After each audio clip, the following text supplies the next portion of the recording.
Hey, it's Unique History Channel. Today we're going to be doing a reading from Everything Love Will Burn by Vegas Tenold, and we'll be reading Chapter 12 of the College Boys. The first 100 days of Donald Trump's presidency came and went with no cataclysmic, world-ending events, but rather an unending chain of scandals, screw-ups, and indignities. Trump took office amid a flurry of executive orders, lawsuits, and allegations of foul play. His agenda flowered in the face of the realities of governing and the infighting among his band of political outsiders. Some hardline nationalists, like Matthew, voiced their disgust and indignation as Trump failed to uphold even the most basic of campaign promises. But most on the far right were happy to pin his failures on Democrats and the media. Matthew quit his job at Amazon and moved to Tennessee, where he made deliveries for a company sympathetic to the cause run by Captain Culpepper in the NSM. Brooke, pregnant with their second child, and little Nicholas would stay in Paoli until Matthew had enough money for a down payment on an apartment in Tennessee. Meanwhile, he had work to do. He and Jeff had settled on a campaign in Kentucky for their upcoming rally, and Matthew was busy making overtures to groups that might be interested in joining them. He was talking to his old friends in League of the South, a secessionist group, as well as others like white nationalist group Identity Europa. It was starting to feel like a coalition of groups coming together of people whose views were on the nuts and bolts of nationalism might differ, but nonetheless who shared a profound belief in the urgency of the cause. Spencer, who had decided against running for Congress, found that being punched in the face twice, he was punched later again on Inauguration Day, was the best career move he could ever have made. Being bloodied by Antifa gave him respect of the elements in the movement, who up until then had found him too soft. He began remarking himself into a leader and a rabble-rouser, giving speeches with his shirt sleeves rolled up and railing against the barbarians he had fought in the streets. Dan Elmquist and Doll Baby, whose son Odin was born in early 2016, left the Virgil Griffin White Knights and relaunched the Nordic Order. Dan wanted his organization to be like the Klan had been in the old days, rejecting the modernist of politics and any softening of the agenda. "I don't want anything to do with us talking," he told me. "I think it's time for the Klan to go back what we do best. We need to be a militant organization that people fear." At the moment, it was all hypothetical, though, as members of Dan's group had a tendency to leave and form Klan groups of their own. It was a betrayal that Dan constantly griped about, and he would often call me and grumble about Klan justice coming their way. Shortly after Dan and Doll Baby's wedding, a police officer shot Gary Delp. On the evening of October 24, 2015, Delp's house caught fire as his old wooden house burned around him. Delp at first refused to leave. He finally emerged on his stoop wearing nothing but underwear and holding a pistol.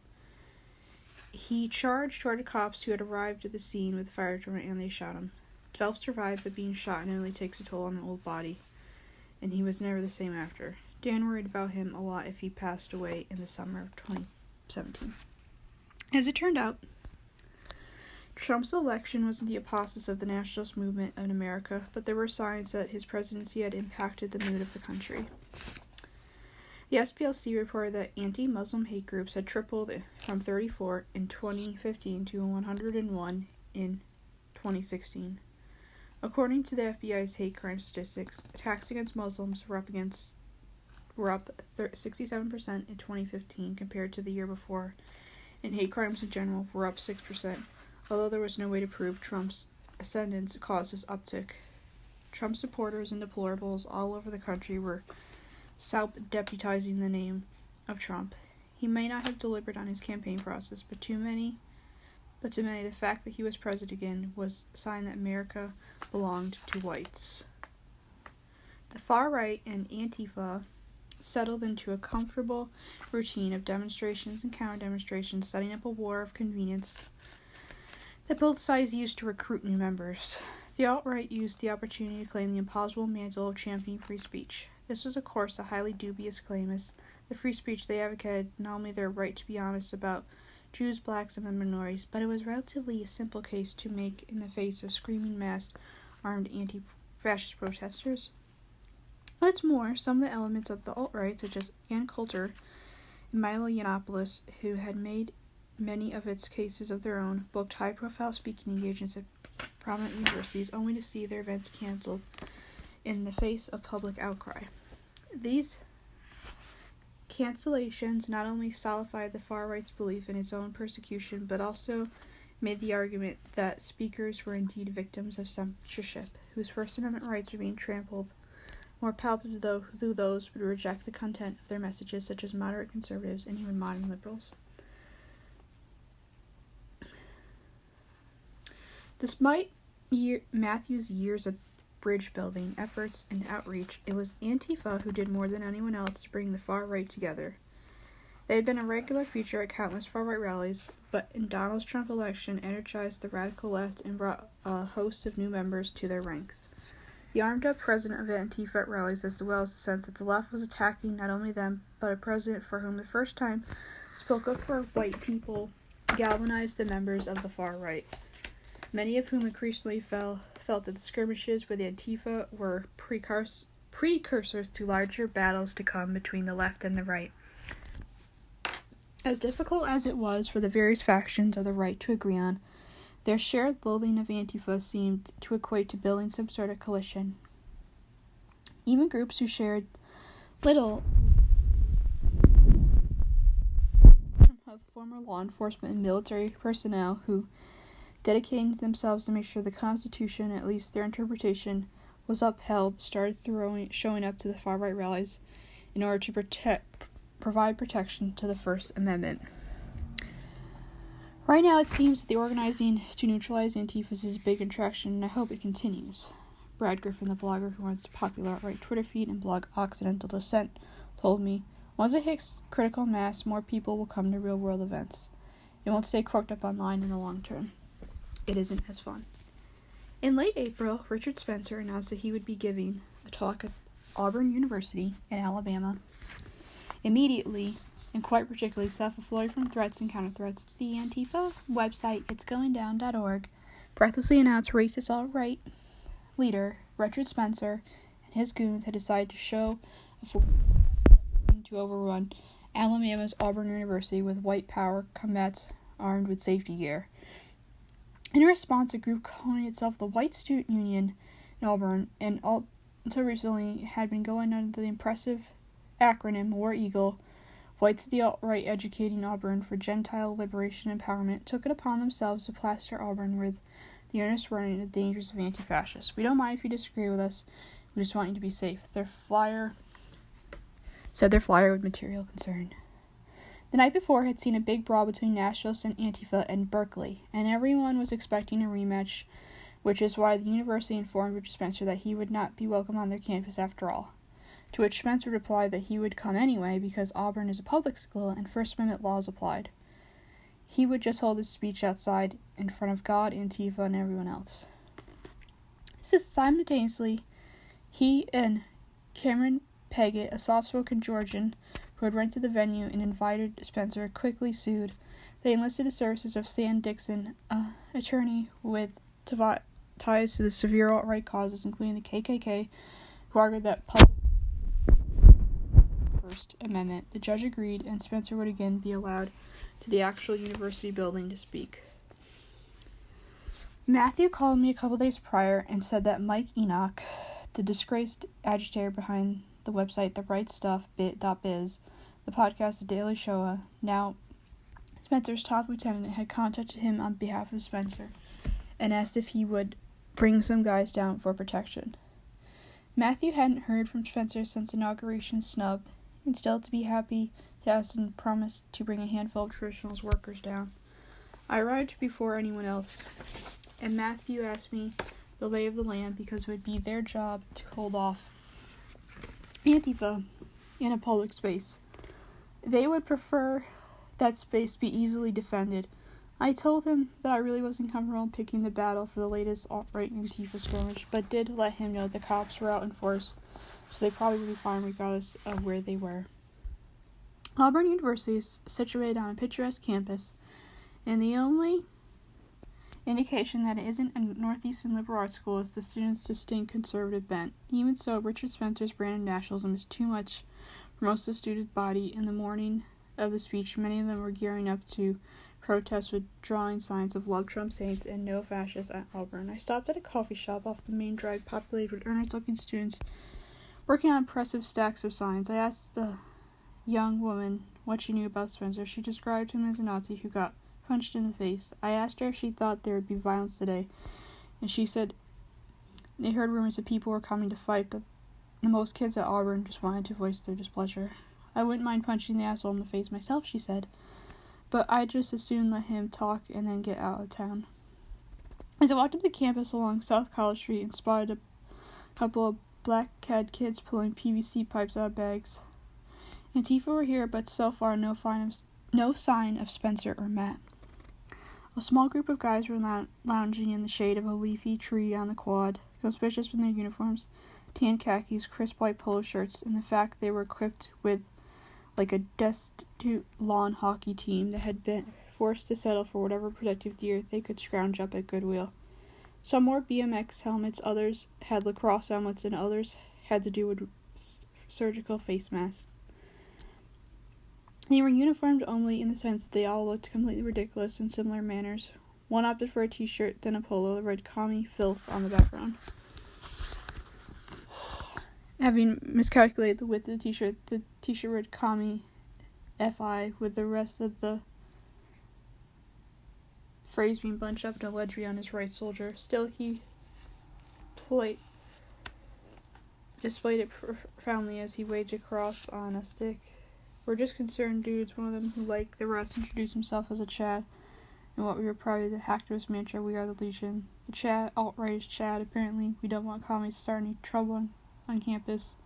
Chad continued, "We want to make sure that Spencer gets his First Amendment rights. That guy is a goddamn hero."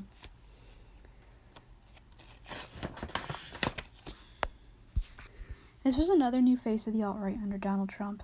Freed from the burden of political correctness, white frat boys could now explain to the world how white frat boys were the true victims of feminism, affirmative action, and other forms of anti-white persecution, and could with a straight face stand up in public and rejoice in someone finally fighting for their rights as white affluent college guys. I thought of a phrase with friends like these who needs enemies, and wondered how rich white guys complaining of unfair treatment could have anything but a milestone around the alt-right's neck.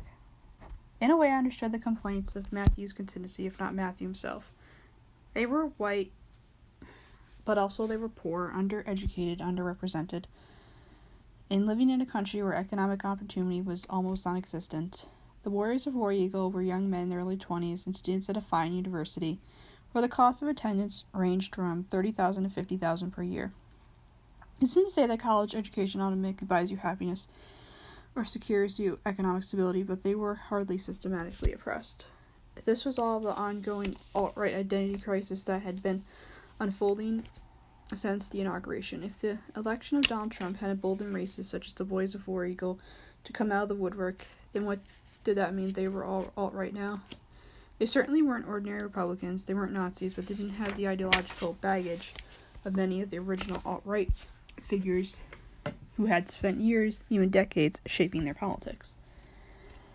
Would the alt-right umbrella be able to accommodate the recent flood of liberated racists, or would whatever cohesion they had built collapse? In the face of such dulge of giddy white priders, would the far-right become completely diluted, or would they simply establish to build a political strategy and capitalize on the moment? Both Matthew and Spencer saw the current opening of floodgates as an opportunity, though they had acknowledged they needed to mold these babes in the woods into focused nationalists. Simultaneously, the alt-right was going through a painful and very public breakup in which they weren't sure if they were the dumpy or the dumper. The members of the alt-right felt they had played a large part in making Donald Trump president, and now he wasn't taking their calls anymore. It certainly feels like a parting of ways, Richard Spencer had told me a few days before the speech at Auburn. A lot of us feel disillusioned and even burned by Trump. In a sense, we thought that the alt-right could be Trump's brain, but he now has Ivanka and Jared and Paul Ryan for that. Basically, people who aren't me. You can literally prepare yourself for what it feels like. Like most breakups, the relationship had troubled for a while.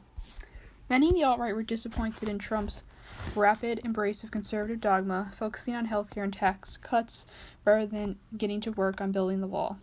By himself with a hammer in the desert if he had. Yet the final straw came when Trump launched missiles at Syria following President Bashar al-Assad's chemical attack against civilians in early April. Not only was Trump breaking his promise on not engage in new wars, but he also was pissing off Putin, whom many of the far right admired, as well as attacking the man as they saw the only nationalist leader fighting terrorists in a godless part of the world. In short, Trump was doing what they had warned their followers that Hillary Clinton would do if she were elected. Matt was calling for Trump's impeachment on Facebook.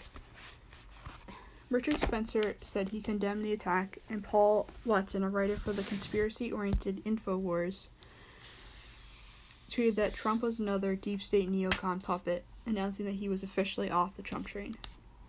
What's more was at the beginning of Trump's term, he unveiled a budget which would disappointingly hurt many of the working class people who voted for him. Among others, it would eliminate the Appalachian Regional Commission as well as slash Farm Aid. I asked Matthew if he was disappointed in this guy, and after underscoring the fact that Trump was never his guy, Matthew explained how he basically didn't care about anything Trump said or did as long as he built the wall and kept the country out of war. Now that he had bombed Syria, seemed to be vacillating on whenever he wanted to really build a wall on the border. The alt-right was scrambling to reclaim the anti-war closed borders mantle.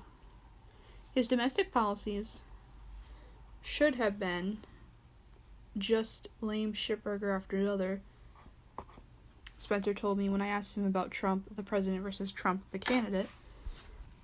He's become a normal president, and we can't trust him anymore. Still, it presents us with an opening. We can be the vanguard we always wanted to be, and our vanguards are powerful. A couple hours before the speech was scheduled to begin, Matthew arrived in his rental car with Robbie, Catherine, Scott, Gabe, Jason, and Tony Horvader. Tony was Matthew's friend from Cincinnati who had once planned to run for city council as TWP candidate. The campaign had never made success of itself, but Tony was still a trusted party member, I believe one who had deep misgivings about Matthew's increasing association with the most extreme right-wing groups. All of them except Tony were dressed in black, with new polo shirts with Nationals front and matching black bandanas wrapped around their necks, while holding black shields emblazoned with the TWP logo. Ronnie and Scott sported helmets, and Gabe wore a black hat has covered his hands in work gloves and knuckles wrapped in hard plastics.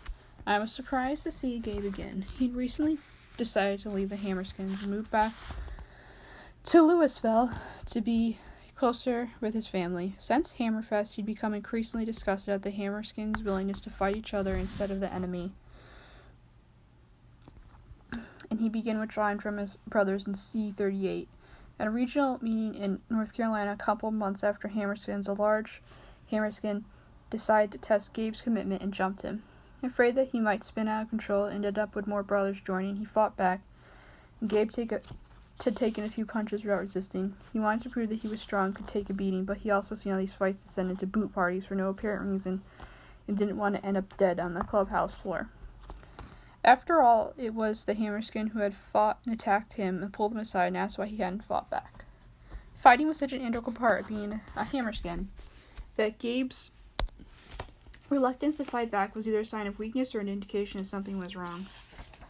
Why do you even want to be a Hammerskin if you don't want to fight? The guy asked. Gabe said that he wanted to be a warrior, but he wanted to fight for his race, not fight his race. Dude, your race doesn't give a shit about you, the Hammerskin said, laughing in his face. That's when everything came together for me. Gabe told me later, I wasn't a warrior and I wasn't doing anything for my race. I was an attack dog for the Hammerskins, nothing more. They didn't respect me, and all was good. I was smashing whomever disrespected them at the bars. He realized that Hammerskins were nothing but bullies and thugs, and that he wasn't interested in being either. He handed in his patch, and without that, he was out. He'd known Matthew for a few years, and his twin brother Zach was a TWP member, so it felt natural for Gabe to join. Matthew and his guide marched over to a group of Chads where a small collection of curious anglers had gathered.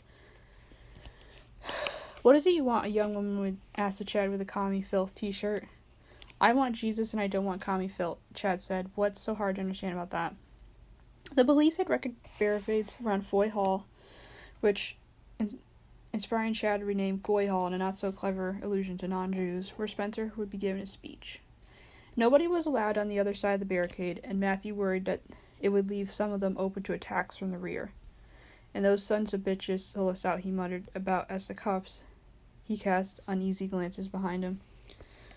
A screaming match ensued between a protester and one of the Chads. "You're supporting rape," she shouted into his across from it. "What you're saying is that you're basically supporting rape." The Chad in the helmet, not to be outdone, accused her of loving Sharia law. Antifa showed up, but only briefly. They wore some of the armor and face, as in the police fighting a law against concealing faces made them unmasked, promoting them to leave with promises to come back later. "I don't know why you're libertarian. Libertarian is dead, man," Chad was saying to one of the students in the crowd. "There's no center anymore, just being a national sorority." The woman and the Chad in the lacrosse helmet were still arguing, now surrounded by people filming the scene on their cell phones. In a war between the left and right, no weapon was more powerful than the mean, and only a few hours later, the showdown would be posted online with captions that claimed it proved whatever the poster wanted to prove. "How can you say that?" the girl in blue. "Well, America's landed 3. Chad shook his head, seeming unfavorable to forgot how good. "America is the rape and AIDS capital of the world." A young kid in a hockey helmet and American flag draped around his shoulders explained to me that America needs to get rid of all welfare, because if you look back at the 1920s, there was no welfare and all of the black people had jobs.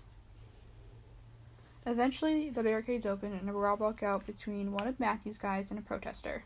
The protester, a looming guy with spike hair, swung at Matthew's friend, but missed and got punched in the face. They both got arrested and both sides cheered at their great victory.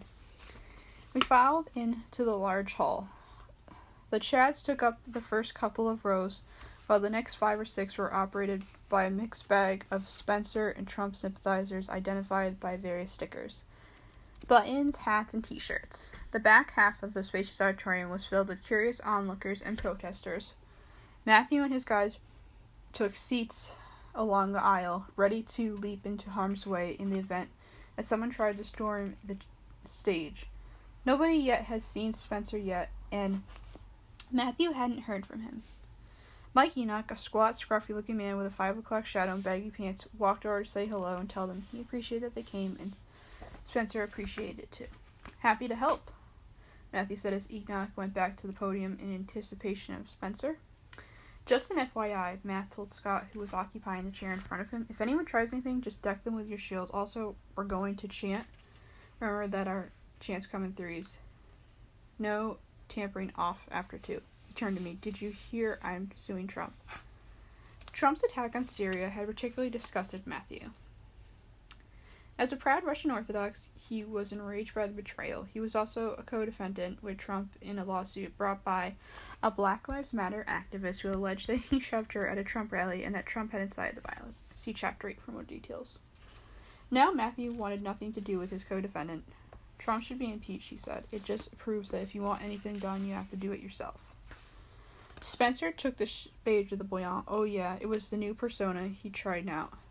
Part motivational speaker and part snake oil salesman, rather than just being the part of the intellectual lodestar of the alt-right. The breakup with Trump was pushing him to become a more traditional leader, one who went out and rallied the troops rather than spent his time pontificating in front of a computer. "The movement needs an Eggman to badass leader," he told me. "Sometimes my role to be a bit of an entertainer." He wore the blue shirt and theatrically showed his jacket off with the metaphor flair lost on no one, rolled up his sleeves, and time to get to work. He slinked across the stage, a seductive swing of the hips under a budding pouch, switching from earnest to serious incredulous when he talked about something absurd like sexual identity. "I'm a woman this week, now I'm a tranny, now I'm gay, buy this, buy that. This is what's known as the end of history." He lamented how consumerism had replaced identity in a society and the world was a gaping hole in every white person and the notion of a white's identity had once stilled. He cursed at the black cloud of guilt hanging over white men, guilt for the Holocaust, slavery, colonialism, Jim Crow, misogyny, holding them down, preventing them from being heroes and re-entering history. The Chads ate it up. These were small and confused boys, and Spencer cut through their confusion and allowed them to place the blame for whatever failings they had squarely on everyone else. Spencer's speech was part revisionist history, part lecture and political silence, with convenient facts, cherry picks, and inconvenient ones discarded. There is something explicitly white in challenging someone to a fair fight, he used. Someone shouted back, "Tell that to the colonies," but Spencer didn't seem to hear him. "Even if whites were inferior in every way, I would still fight for them." "He's coming around," Matthew whispered. "The point Spencer is making is one Matthew isn't making yours, stating that no race is better or worse than another, just that white race happens to be his race." "Thank goodness we're not inferior, though," Spencer said with a grin. "We're fucking awesome." And the Richard Spencer show went on to close to an hour after, in which he opened the floor to questions, and he proceeded them not to answer. "You challenged a lot of perspectives tonight," an undergraduate said, "but you only cited feelings and emotions. You stood up there tonight and said their world is a worse place, and don't you feel that way, white people? The literacy rates are the highest they've ever been." "Who cares?" Spencer interjected. "The number of people who die in war is the lowest it's ever been. Infant mortality rates ever been. Women who die in childbirth is the lowest ever been." The Chad started shouting, fed up with his fact-based nonsense. The facts were problems because they explained nothing about how they felt. What good numbers in the world was moving forward when white men in particular felt like they were losing ground? Who cared about child mortality and childbirth casualties and literacy rates? What mattered was that the Chads in the front row felt small and didn't like it. Spencer gave a dismissive wave of hand. "Look, I don't know how to begin here," he said. "This idea of how I throw facts around and quote things, I find it just lame, to be honest, and I'm speaking truthfully in terms of facts. Suicide rates among whites is at academic levels, along with drug use, joblessness, sleeping more, and spending their lives on Netflix. The idea that history is linear and just keeps getting better is kind of nonsense." He went on. He was correct on the former. A study by researchers Ian Case and Angus Deaton from 25 found that reduced labor participation, reduced marriage rate, increases of poor health and poor mental health have led to a rise in death rates and drug use among middle-aged white Americans, but there was little in comparing the Netflix habits of current Americans to past generations. We could throw facts at each other all day long, but at the end of the day, a fact is only meaning because of the perspective looking on it. There is no fact you can cite that will destroy identity or make it irrelevant. Facts are lame. Let's talk about the stuff that matters. This was, of course, the crux of the alt-right philosophy, and as many have argued, even the election of Donald Trump. It was a fact that minorities had gained increased rotation in positions of power in governments, universities, corporations, and media. Community Research Center and political reputations for African Americans based on representation in Congress had steadily increased, and a report from Career Building in 2015 noted the number of women, African Americans, and Hispanics in the workforce had gone up, although the same report acknowledged that the number of women in high-paying jobs has declined. In addition, women graduated from college in higher numbers than men. These were all facts, but it was also a fact that they angered and confused the Chads. There was a barrage of questions. Those in any way critical, and they were in the majority, were either booed or heckled by the Chads and Mike Enoch or battered away by Spencer. You asked your question, but you're kind of boring me, to be honest. A young woman had her question drowned out by jeers about outfits of the Chads rose and street. "You should be ashamed of yourself, sweetheart," someone yelled. "You got no fashion sense, honey." The event ended, and Enoch, along with the other stern guys in army fatigues, ushered Spencer out of the door and vanished. Matthew, perhaps hoping to exchange a word or two with him, was left standing in the throng of the audience, excited the auditorium. "We have to keep our ranks," he shouted behind him as they were jolted out the double doors and into the balmy Alabama evening.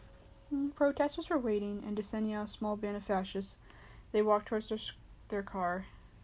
Scott, Robbie, and Catherine had their combat helmets on, and Gabe was forging ahead, and then returning the long, looping steps, almost urging the protesters to attack him. Matthew was up front, a strained yet persistent smile on his lips as he waved to the angry protesters. Then there was a kerfuffle behind him. For some reason, everyone was escalating a few yards back, protesters converging on something Matthew couldn't see. He looked around and counted his guys. Catherine, Robbie, Tony, and Jason were behind him. Scott was on his side, primarily grimling over the edge of his shield. They've got Gabe. Matt said, "Guys, they got Gabe." They all turned, and Matt ran straight into the crowd, shield aside, pushing people out of the way. Scott followed at his heels, and his helmet pushed up so that he can see properly, using his shield to clear a path while somewhat inexplicably screaming "Sig Heil" at the top of his lungs. Nothing happened to Gabe, who had been on the side the whole time, but it was clearly clear that he had caused a commotion. They regrouped and resumed walking. The crowd followed. When they were walking faster, the crowd was walking faster. Then someone in the crowd started running, and Matthew started running, and then they were being chased, or giving chase, and nobody was quite sure what was happening. Protesters running and screaming, but somehow never attacking them, surrounded Matthew and his friends. They were being overtaken, swallowed up by the crowd.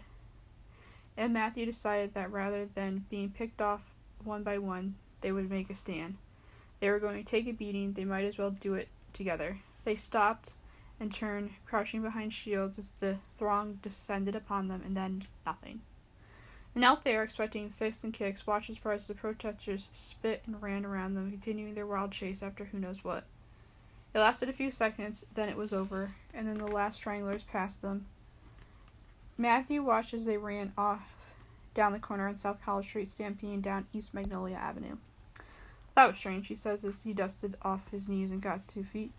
Tony was missing, but called later and said he had been cornered and was hiding out in a church a little further up the road.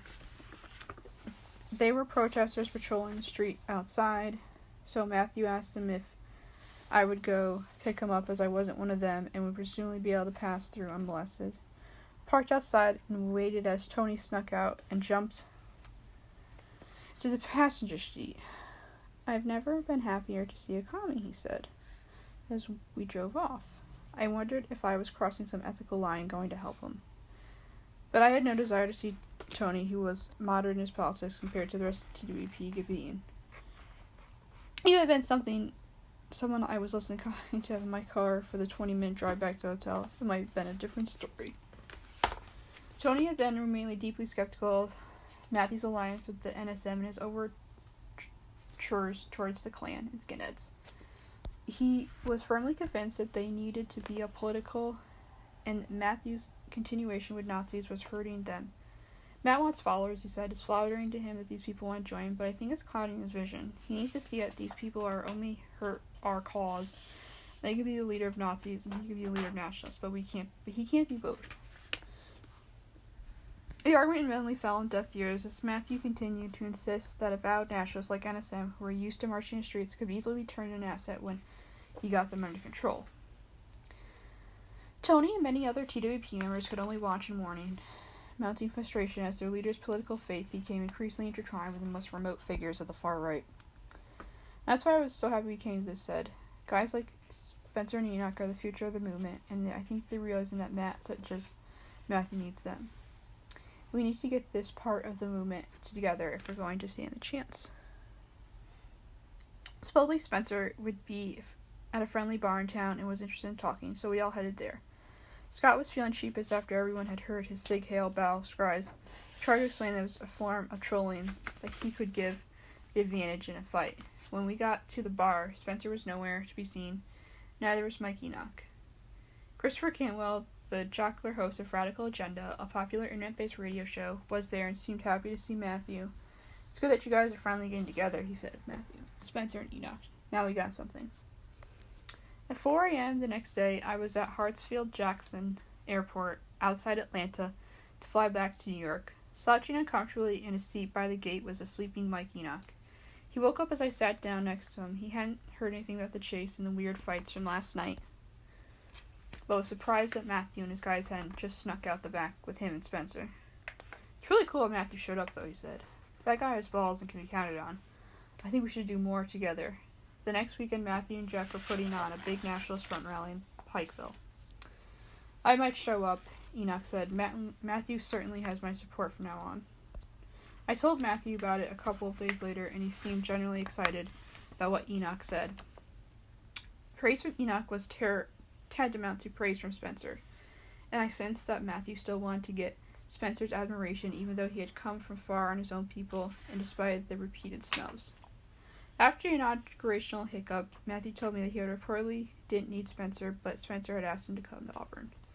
Matthew didn't hesitate. Now he had Enoch's support, whatever that meant. It was clear that Spencer brought a whole different crowd than Matthew, and I wondered if these two factions ever be able to work together, and if they did, what might they accomplish?